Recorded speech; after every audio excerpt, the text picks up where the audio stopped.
Pai do Senhor a todos, aleluia. Jaco Pedro aqui, da Igreja Evangélica Deus é Espírito de Paracuru. Quero saudar nossos pastores, pastor José Teixeira, pastora Sara, nossos pastores locais, em nome de Jesus, Deus abençoe.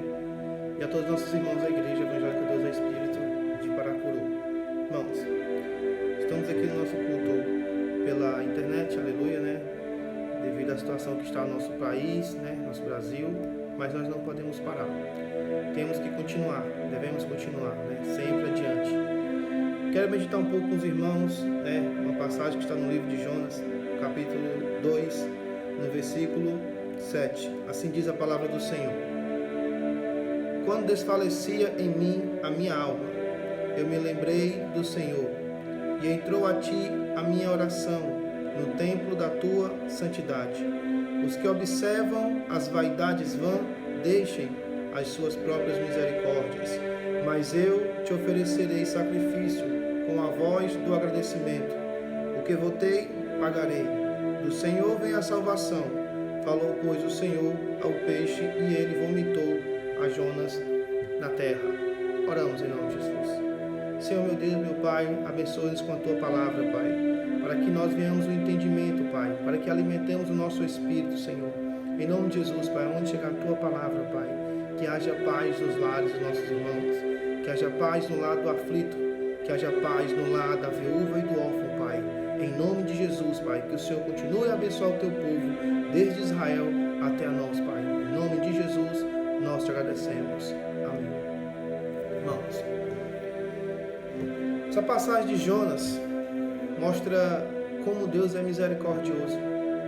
Desde aquela época, desde aqueles milênios atrás, Deus sempre foi misericordioso para com a humanidade, não somente para com o seu povo, mas por todos aqueles que voltaram para Ele, que se pediram perdão a Ele, aqueles que se achegaram a Deus, aqueles que com seu coração derramaram as lágrimas de sinceridade, aleluia, de uma maneira que eles buscaram o favor do Senhor, buscaram a misericórdia do Senhor, a graça de Deus naquela geração.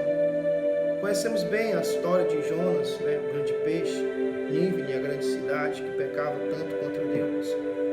Mas no meio de toda essa história, aqui nos desperta que quando estamos diante de Deus, quando prostramos-se diante dele, com um coração sincero, com lágrimas nos olhos de sinceridade, a grande graça e misericórdia de Deus é comovente.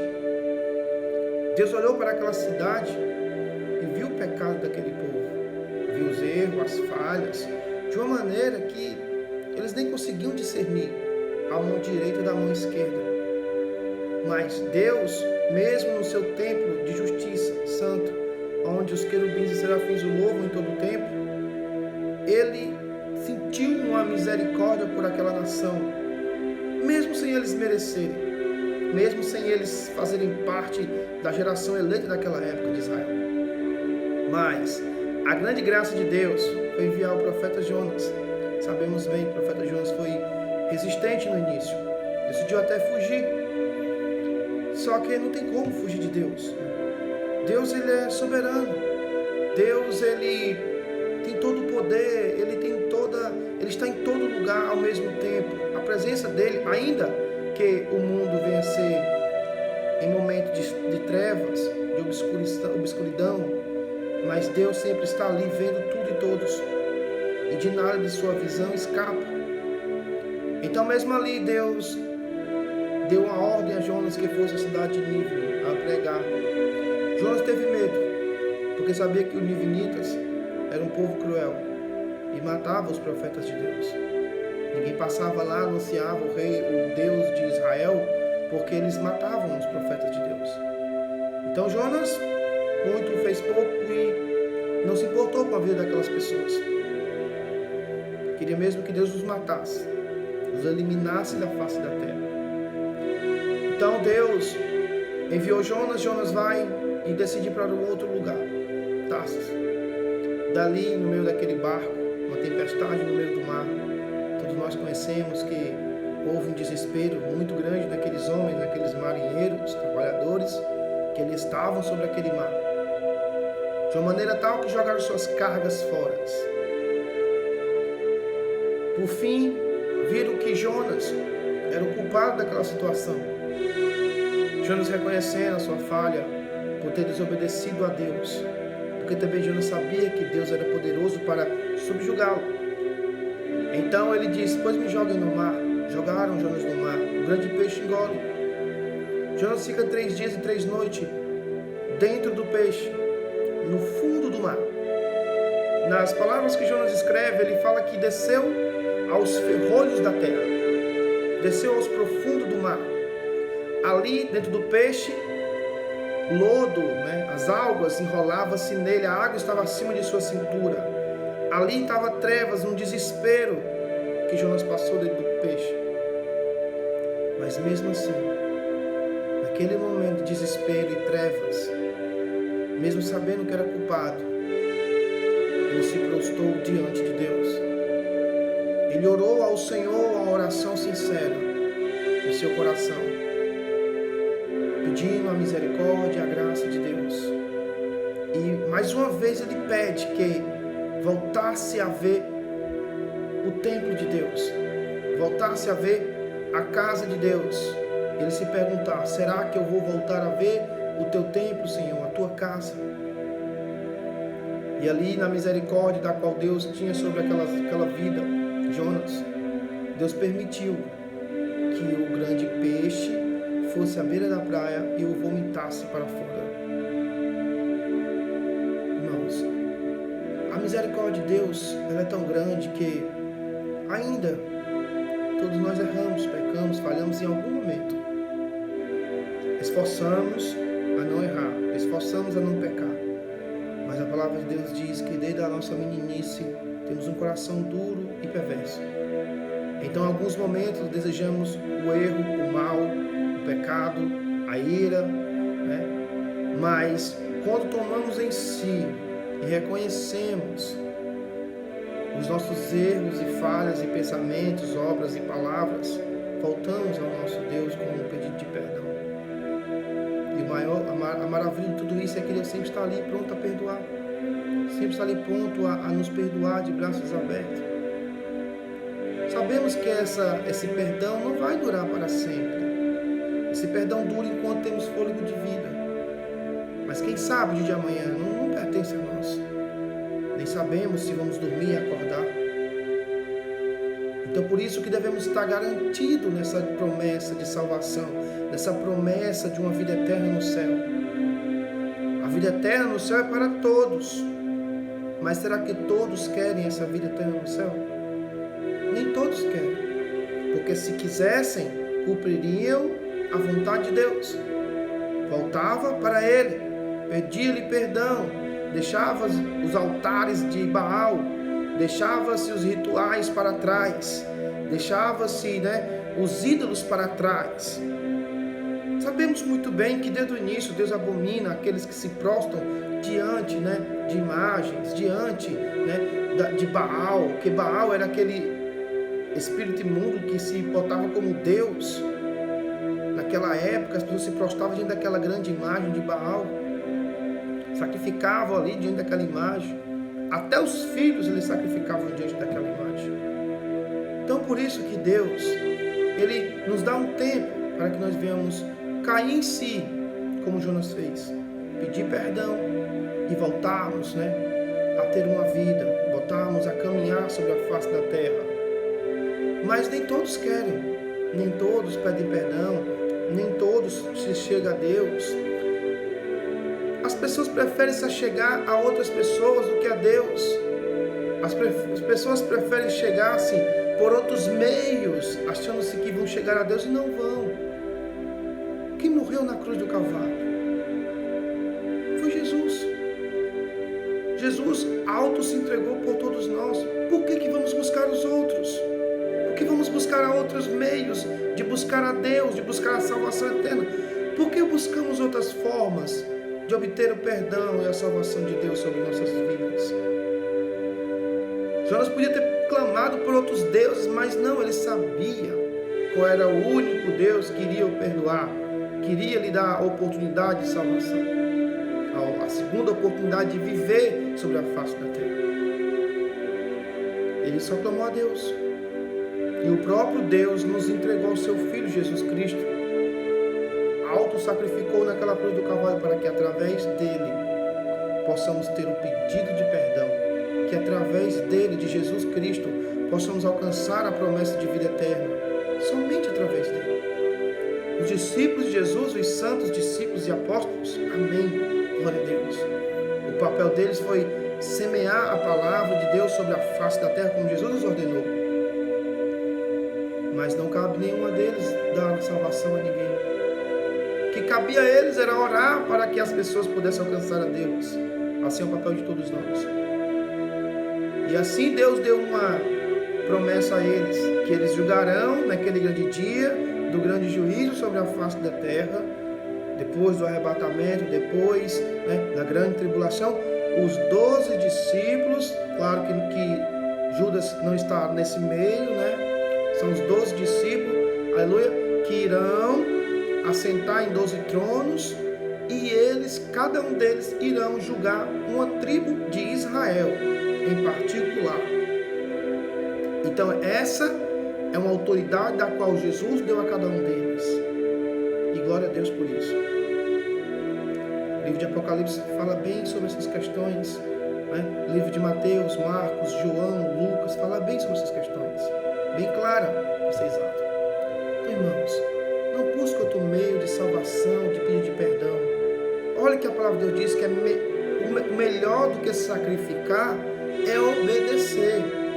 Melhor do que nós oferecermos sacrifícios é estar obediente a Ele. Por quê? Porque aqueles que estão obedientes a Deus estão guardados debaixo da promessa e da potente mão de Deus.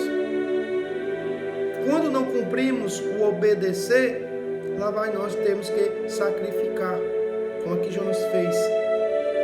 Sacrificar um sacrifício de louvor a Ti, Pai.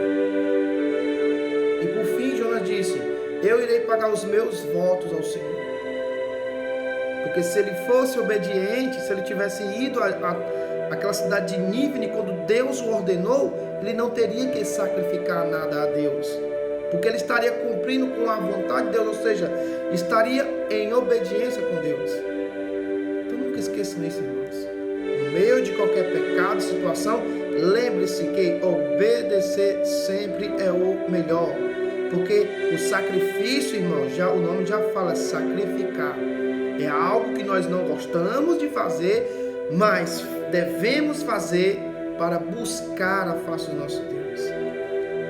Então nunca esqueça essas palavras. Lembre-se que Jonas, quando entrou na cidade de Nínive, depois que o peixe o vomitou na beira da praia, ele foi lá sem querer. Não queria ir, mas ele foi porque ele obedeceu a Deus de ir lá. E o que me interessa mais é que a forma que Jonas pregou para aquela cidade que já estava sob uma condenação de morte em 40 dias. Deus tinha dado um mandato em 40 dias, subjugaria a cidade de Nínive. Jonas percorreu a cidade em 3 dias normal de percorrer a cidade. Ele percorreu em 1. A forma que Jonas anunciou a palavra de Deus não foi uma forma até branda, porque Jonas era um tanto, com a palavra pesadas. Ele foi lá e disse: vocês irão morrer, Deus irá subjugar vocês em 40 dias. E claro que a forma que ele apregoou aquela palavra tocou intimamente em todo o povo daquela cidade de Nínive, até chegar o príncipe, o rei daquela cidade, de uma maneira que eles decretaram um jejum a todos, homens, mulheres, idosos e crianças e animais, de uma forma que todos, sem exceção, andavam pessoas nas ruas vestidas de saco. O príncipe e o rei daquela cidade, a família real, vestiram-se de sacos, altos se humilharam, prostrando diante do Deus de Israel. Todos ficaram em jejum, até os animais, sem tomar água, sem comer. De uma maneira que Jonas subiu ao monte, ali próximo ao morro, onde tinha aparentemente uma moita, um mato, ali de baixo ficou. para assistir o que Deus iria fazer sobre aquela cidade.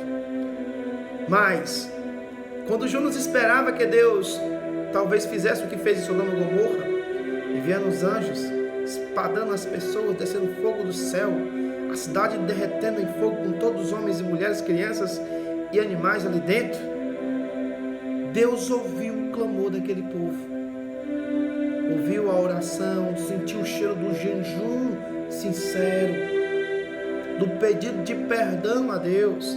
Não se prostraram diante de Baal naqueles dias, não se prostraram diante de nenhuma imagem naqueles dias, e Deus recebeu o pedido de perdão. Deus os perdoou. Deus tornou dar um a outro a oportunidade naquela grande cidade de Nínive. Jonas, irado com Deus, disse: tá vendo, Deus? Tá vendo, Senhor? O porquê que eu não queria ir à cidade de Nínive quando o Senhor me mandou ir? Porque eu sei que o Senhor é misericordioso. Porque eu sei que o Senhor tem compaixão. Por isso que Jonas rejeitou ir. Sabia que Deus ia perdoar ele. E ele queria mais que aquele povo morresse mesmo. Não fazia parte de Israel, para ele tanto faz. O povo que só pecava, que só adorava imagens, para ele tanto fazia. Deus olha para Jonas e diz: Jonas, faz uma pergunta a ele: é racional o que tu está desejando, Jonas? Tu está tão irado que a ponto de que desejou a própria morte? Deus pergunta: ele é racional isso, Jonas? Jonas disse: tá vendo, Senhor? Tu és misericordioso, Pai. Ainda que um homem ou mulher pegue contra ti de uma maneira grande e terrível sobre a face da terra, mas se neles caírem em si e te pedir perdão, o Senhor irá sempre perdoar. E essa é uma grande verdade. Deus fez uma prova a Jonas, fez que uma aboboreira crescesse próximo à sua cabeça, e ali ele achou muito bonita aquela aboboreira, fez uma sombra maior do que já estava lá onde ele estava deitado, naquela gruta, naquela arbustos. Na noite que Jonas dormia, Deus permitiu um verme comer e matar a aboboreira. Assim o dia levanta, Deus muda o sentido do vento. Aquela sombra que o cobria, agora já não cobria mais. E o sol queimou a sua cabeça. Jonas acordou irado, desejando novamente a morte, que para ele seria melhor. Deus disse: Jonas, como tu, Jonas, tem misericórdia e compaixão de uma aboboreira, que tu nem trabalhou para que ela nascesse ou crescesse. Aí Deus fala: eu não terei misericórdia e compaixão de uma cidade com mais de 100.000 habitantes e animais, aonde eles nem sabem discernir a mão direita da mão esquerda? Claro que eu terei misericórdia desse povo, claro que eu terei compaixão deles. E assim foi, irmãos. Deus perdoou aquela nação, aquela geração. E Jesus falou sobre eles. Quem lembra? Jesus falou aos fariseus, né? Aqueles que estavam ali se julgando ser melhores que qualquer pessoa, mais inteligente, conhecedor da palavra de Deus. E ali eles falaram, Jesus falou a eles: olha, os nivinitas ressurgirão no dia do juízo e subjugarão vocês. Vendo, irmãos? Deus permitiu que os nivinitas daquela geração fossem salvos, porque eles pediram perdão a Deus. E eles ainda irão julgar aqueles que tanto disseram estar certo, né? Que tanto disseram estar com a palavra, com o conhecimento, com os rituais. Irão julgá-los. Então não perca essa oportunidade, você que tem essa oportunidade de assistir esse vídeo. Que ninguém faz isso para se promover, mas para levar a palavra do Senhor nesses dias terríveis, da qual não podemos estar reunidos nos nossos templos, adorando o nosso Deus. Mas tudo Deus tem um propósito. Se Deus permitiu essa forma que hoje nós estamos, essa situação, é porque Ele tinha um propósito para a vida de cada um. Então fique firme, peça perdão somente a Deus através de Jesus Cristo. Você quer orar a alguém? Ore a Jesus Cristo. Você quer se prostrar diante de alguma coisa? Se prostre no pé de sua cama, de sua rede, do cantinho onde você dorme, e faça uma oração a Jesus Cristo. eu lhe garanto, se as lágrimas que descem do seu rosto for as lágrimas sinceras, Ele vai te perdoar, Ele vai te curar, Ele vai te dar uma nova chance e oportunidade. Nunca esqueça isso em nome de Jesus. Fique na paz em nome do Senhor Jesus. Somos gratos, né? Porque Deus está fazendo mover, Deus já está, em nome de Jesus, irmãos, expulsando esse vírus, né? Trazendo cura, trazendo tratamento. Assim, glória a Deus por isso, graças a Deus por isso. Da mesma forma que esse vírus veio causando um caos terrível, ele vai sair em nome de Jesus, porque Deus tem propósito para com essa geração sobre a face da terra. Não somos melhores do que ninguém. Temos o mesmo sentimento e pensamento, mas nós confiamos no nosso Deus. E assim nós agradecemos essa oportunidade em nome de Jesus. Nunca perca a sua fé, nunca, em nome de Jesus. Agora vamos orar, aleluia, agradecer a Deus, né? Aqueles que ofertam, dizimam a casa do Senhor, especificamente a nossa igreja, em nome de Jesus. Vamos orar por vocês, irmãos, para que Deus abençoe a sua casa, os seus mantimentos, que nada lhe falte, em nome de Jesus. Senhor, meu Deus, meu Pai, Criador dos céus e da terra, Pai, em nome de Jesus, derrama sobre aqueles que ofertam a tua casa, Pai, para que a tua obra continue sobre a face da terra. Derrama sobre eles as bênçãos do céu, Pai, que os seus mantimentos não venham faltar, que os seus salários venham ser multiplicados, que eles venham sentir o conforto do Senhor, o cuidado que o Senhor tem sobre o teu povo, Pai. Em nome de Jesus, sobre aqueles que estão desempregados, Pai, abre as portas de emprego para eles em nome de Jesus, Pai, para que eles possam voltar a trabalhar, trazer o pão sobre sua casa, e aleluia, em nome de Jesus nós te pedimos, Pai. Aqueles que estão ouvindo esse vídeo, Pai, em nome de Jesus, abençoe-os, Pai, independente de religião, de situação, em nome de Jesus, sinta-se abençoado pelo poder e a graça do nosso Deus, para a honra e a glória dele, em nome de Jesus, nós agradecemos, amém. Fica na paz, em nome de Jesus.